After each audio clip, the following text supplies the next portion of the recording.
You're listening to Crashes, Claims, and Clarity, hosted by Darrell, a Georgia-based personal injury attorney with over 30 years of experience and founder of Burrow & Associates.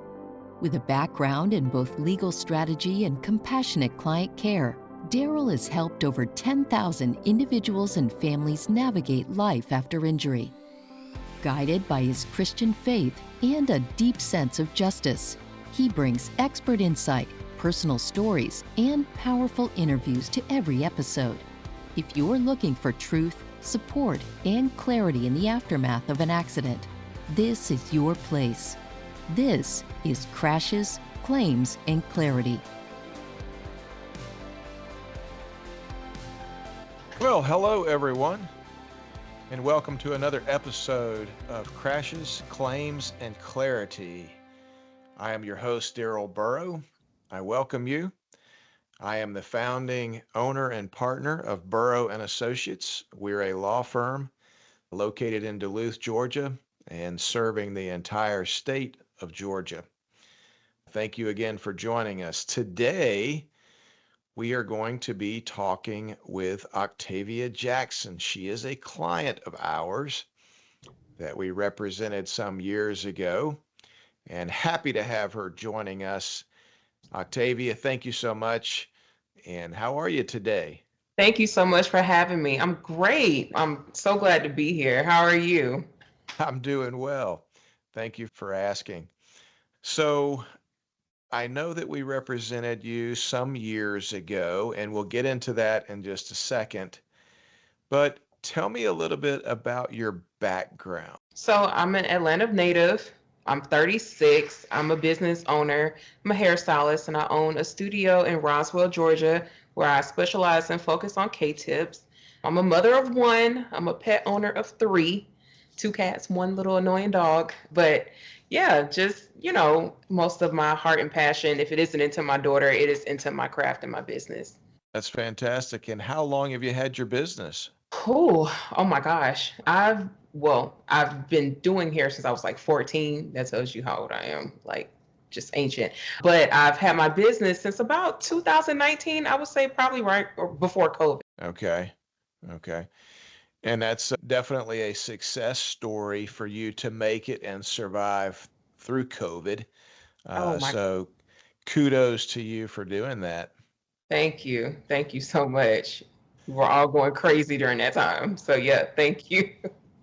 Uh, Well, great. And I know you have a love and a passion for what you do. And I know you serve a lot of people in your area, in your community.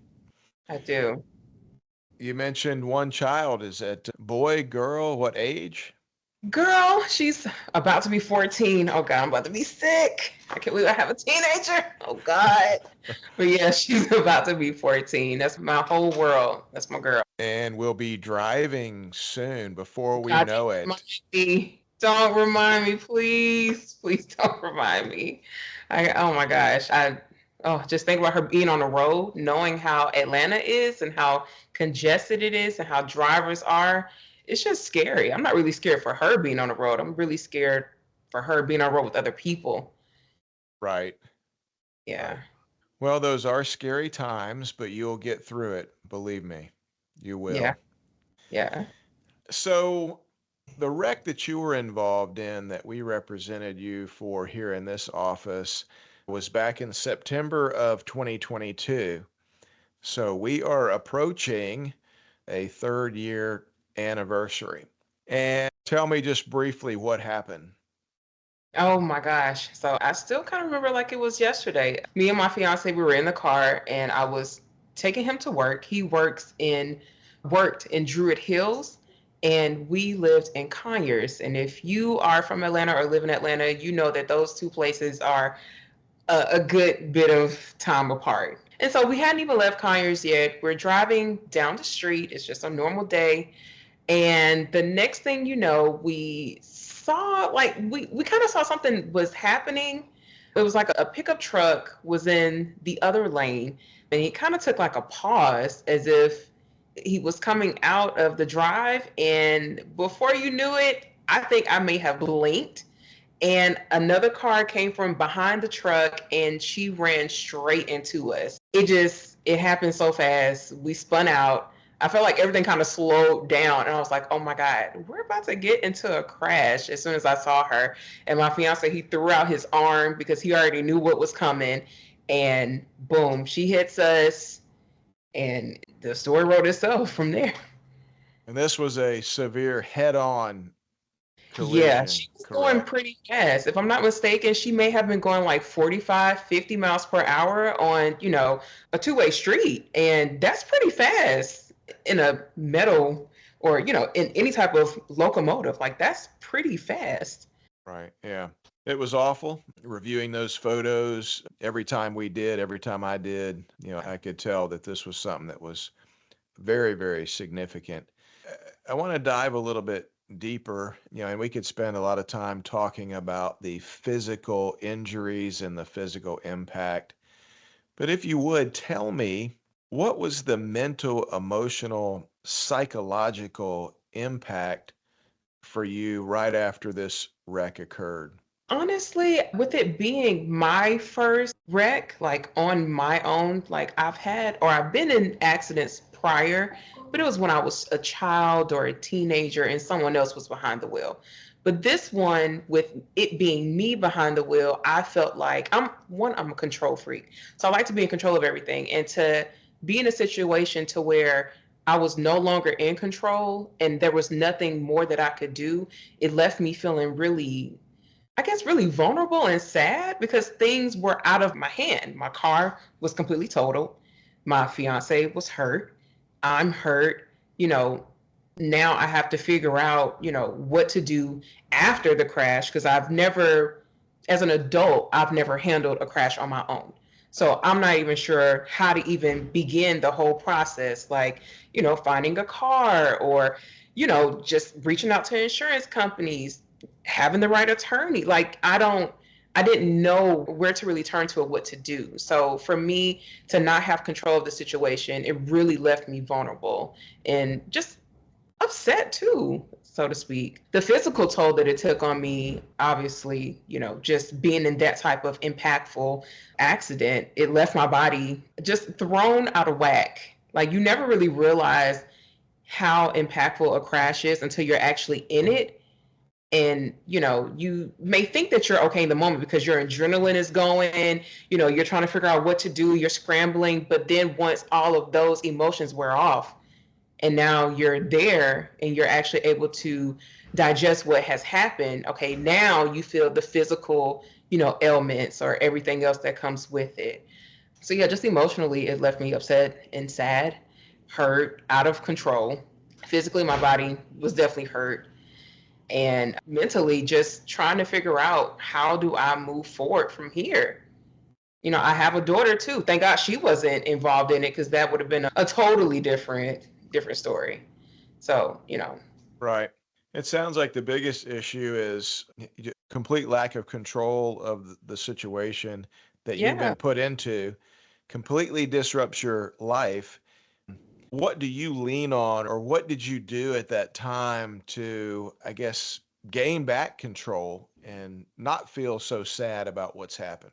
This may sound cliche, but prayer. Prayer is the number one thing that honestly got me through all of that. I mean, aside from the emotional and physical support that I had from my fiance and family, making sure that I'm okay, friends making sure that I'm okay and praying for me. But first and foremost, it is God because I don't even know. I mean, the way that the accident happened, you would have thought that I would have walked out with barely any limbs because, like I said, she came straight head on. Like there was no side swipe. It wasn't from the back. Like it was head to head. Like we were, you know, like going at it. I'm, going the speed limit and she's going faster than me and hitting that type of turn on a street. Like it, I don't even know how I made it out, quite honestly. Thank God I had on my seatbelt. Thank God, the devices within the car protected us, but it's honestly by the grace of God. And that is the only thing that I could have leaned on during that time because I was just emotionally wrecked, crying, upset, just trying to figure things out. And when you don't have control over the situation, you have to turn it over to him. And that's Right. what I had to do. Right. How long would you say that it took before you got some peace or had some peace about the situation? You know what? Honestly, it had to have been maybe, I want to say it was probably last year around January when I finally came to terms with everything. It took a while because right after that, life really started happening for me. And I feel like that's how it always kind of goes, right? You go through one bad situation and then it feels like, oh man, here goes another. Oh, here goes another. Oh, here goes another. So it was like I was already going through one thing and then life just kept going. It just kept happening. And I'm like, oh my God, if I could just get some peace with this situation, maybe it'll close the chapter out to this. But yeah, no. You have to continue to work. You have to continue to take care of your daughter. You Yeah. have to keep your business going. Yeah. So there's a lot of things where it is, a daily putting one foot in front of the other and just moving forward. Um, Absolutely. Yeah. What would you, and you may have already given this by the things you've stated, but what advice would you give to other people who are facing this? They've just been injured as a result of a crash or some other incident. I would say to honestly just take your time. Just really take your time and understand that things are happening for a reason and that sometimes things take time. Like you can't rush for it to be over with. Like you have to go through the process. You have to let everyone play their part. So to just really just take your time to breathe because life is still going to happen. So you got to breathe through it all. Like it's okay. And to also to research, like research who you have handle your case because not every office or company or agency, not everybody is created equal. So just really research and do your homework and know who you're going to have to help you get through this time because that's just as important as having, the intimate support of family, friends, spousal. That support there too is just as important, if not more important, honestly. We are certainly glad that you chose our firm to help you with that. What were some of your deciding factors when you were looking at us? Well, word of mouth is a wonderful marketing tool, and it's a great thing because if someone that you know says, "Hey, this is who you should go to," depending on who they are, you're going to trust their judgment. And my mother told me, and my mom, she does not play games. So when she said, "Hey, this is who you need to call. You need to call them immediately," I called, and I'm so grateful to God that she did do that because, you know, your office and associates, like, they truly helped me during that time. Like that was a very dark period for me and my family.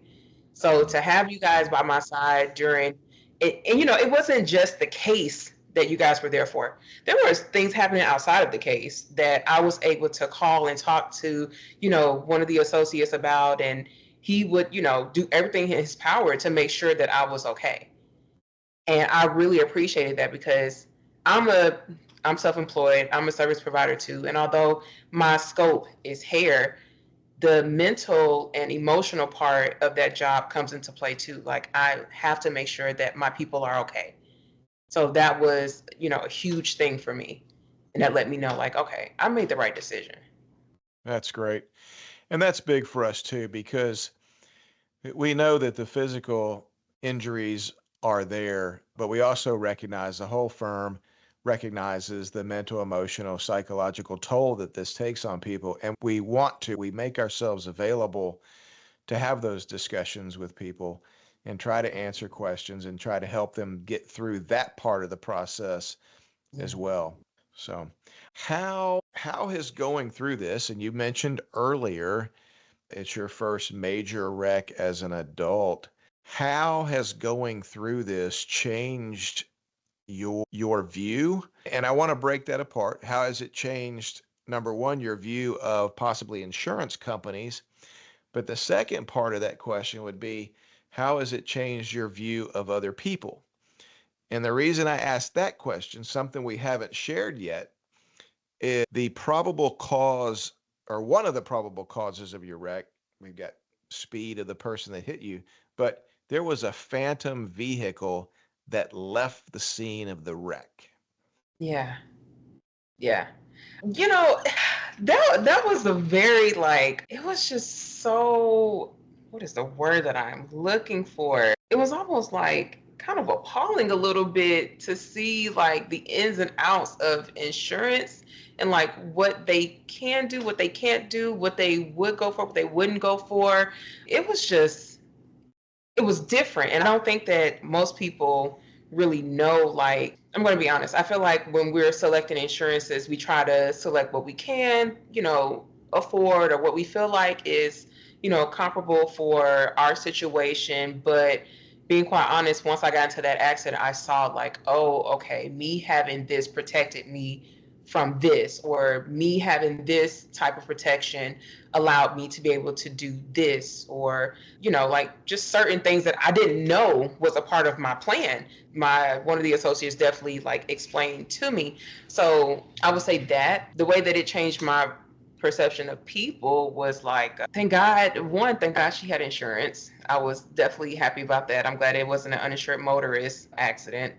But just the kind of way like the insurance was set up, I was a little bit confused because I don't know if I'm able to talk about like the details of the case. I'm not sure, but I know that like she had insurance, but then also like the person that she was staying with had insurance. So it was like a whole different type of element. And I'm like, huh? How did that work out? And then the Phantom car, like the fact that we didn't have any information on it. And I really felt like this vehicle played a major part in the accident. But because there was no, evidence or physical evidence or no recorded evidence, there was nothing that we could do about this particular driver that was there. So yeah. So certainly your recommendation would be you've got to get competent legal counsel to guide you through the things you just talked about. Yeah, yeah. I mean, unless you know it all, but I mean, quite honestly, it's so funny because like nowadays you can just kind of like talk to ChatGPT and like maybe kind of get an overview of what's going on. But I didn't have that back then, so I had no choice but to put all my faith and trust into Burrow and Associates and know like, okay, they've got it covered. Yeah, Octavia, Chat GPT would not help me style or cut someone's hair, and I Okay. wouldn't know the first thing. Not at all. Yeah. So, you have to really trust who you have handling your case and know that they know their stuff and that they've went through this. You're not the first accident that they've ever had. So more than likely they know what they're talking about. Well, thank you very much for that. What do you think, if there has been any change, what change in relationships with the people, with your daughter, with your mother, other family members? I think that honestly, for me, I'm more on edge, especially when it comes to driving. Like, if I wasn't on edge before about everyone putting on their seatbelts, I am now. Put on your seatbelts. Or, just making sure that everyone gets to where they are going safely. As far as the accident goes, I don't think that our dynamic really changed with the accident, other than them feeling the same way. Like, hey, I know you're going to work. Like right now, I work in Roswell. I still live in Conyers. So, that drive, depending on the day, the time, it can be kind of, like bumper to bumper traffic. So just making sure that I'm making it safely, because they already know, like I've been in one accident, and I feel like sometimes when you get into one accident, another happens. It's like right around the corner. And So that's a long drive between those yeah, two cities. Yeah. yeah, yeah, it is. So just making sure that I make it safely. And like I said, same with them, just making sure that they make it to their destination safely. Make sure everyone puts on their seatbelts. Please do not get into the truck with me, and don't put on your seatbelt. I'll lose my stuff really quick. Please put on your seatbelt. Hmm. Yeah. What about a change in your faith or a relationship with God? For me, I feel like it strengthened my relationship with God because, like I said, there was such a dark time. Just being a little bit more personal and more vulnerable and more open. Right after the accident, we were going through like eviction, and I was like, oh my God, because things started to slow down once I got into that accident. I had to figure out, okay, how am I going to get back and forth to work? I had to put off a lot of clients, and missing a week or two as a hairstylist. I don't get PTO. I don't have a 401k. I don't have anything as a backup. It's just me. If I don't work, I don't eat. So to not have those working days, it set me back a lot. And it was nothing that I could do. So like I said, during that time I was going through eviction, and I'm just like, Lord, I'm going through this. I feel like, you know, I'm put in a situation to where now the cost of vehicles have risen significantly from when I first got my car. It was, I got my car during COVID. Everything was low. There was nobody driving, there was nobody buying cars. So everything was incredibly low. Now I've lost my vehicle. Okay, now I got to get a new one. Okay, now everything is higher. My insurance is higher, even though it's not my fault. I'm still paying for an accident that I was involved in. It's this domino effect that you mentioned Yes, earlier. Now I'm yes, faced with this, so I yes, don't have any control. Now I'm faced with this, and I don't yes, have any control of the yes. situation. So I see what you mean. Yeah, it just felt like the tunnel just kept getting darker and darker and deeper and deeper. And I'm just like, I don't know when I'm getting out of this. I don't know how I'm going to get out of it. But even through those darkest moments, I leaned on God and I prayed to him and I told him, I know that this is happening for a reason. And I know that later on it's going to be full circle and it's all going to make sense. Things are going to get better. And I always tell my daughter that, the moments where we are in a darkness or in limbo or in those standstill moments, those are like the best times because this is the meat.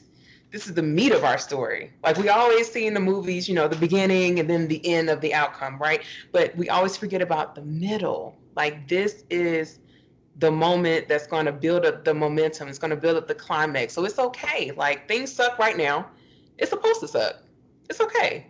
It helps to build the story. So if anything, I really think that going through that dark period, it really, really strengthened my relationship with God and showed me that, okay, you don't have control over this. You're not supposed to. Give Right? it off to him. Yeah. You just got to keep going. You can't sit and dwell. You can't sit and whine and cry. Okay, it feels good for a second, but we got to keep it moving. Right. So Right. I just really feel like, just It on also him. prepares your heart and your mind to talk to other people Yeah. that are going through the same thing. And crazy enough, a lot of people have went through it since I've been in my accident, and you won't believe how many people, one, that I've referred to you guys, and two, that I say like, We thank oh, you for that. but I also say, oh, when I went through this with my case, okay, so my fiance right now, he's going through a workers' comp case. And although those are two vastly different, things, I'm always like, look, when I was going through this, my attorney, he did this and he checked on this and he was like this. And we always communicated. Anytime I reached out, he always reached back. And so I'm always like, okay, these are the things to look for in like a good firm. Like, look for these things. Like, oh, they haven't responded back to you. It's been like 2 weeks. Okay, it may be time to move on because I didn't go through any of that. Mine didn't do me like this. Or Right. like, oh, Right. like I didn't know about this, but they told me about this.